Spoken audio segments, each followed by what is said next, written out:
We were very happy to have Marsy's law pass the Senate today, 50-0. It is a constitutional change to allow for victims to have a voice in our Constitution.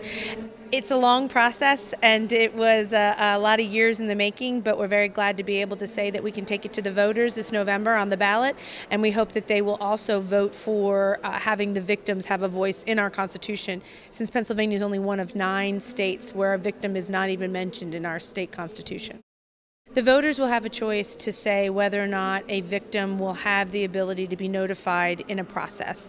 Every step of the way, the defendant is notified as to what happens, whether it's a court appearance, whether it's a parole, whether it's probation, whatever it is that is happening within the case, the defendant is obviously notified.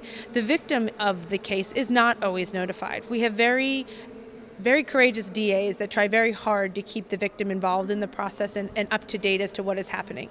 But if that does not happen, at this point in time, victims do not have any recourse to say, wait a minute, I want to have my voice heard in how this affected my everyday life. It also allows for a judge to ask, where does the victim stand?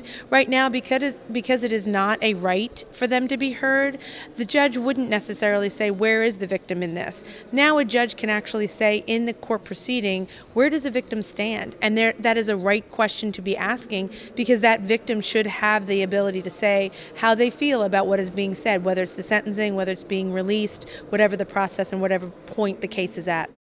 At this point in time, because it is a constitutional change, we are very excited to have this move on to the voters. So come this fall, this November's election, the voters will have a choice. And the people that go to the polls this November, which I encourage everyone to go because there's a lot of big decisions to be made, this is just one more decision to be made, and it's a question that'll be asked as to whether or not to elevate the victim's voice to our Constitution. I hope that everyone will be educated, ask questions, call their legislator, find out about Marsy's law, understand what it is that exactly we're asking the change to be in our Constitution, and vote yes in November.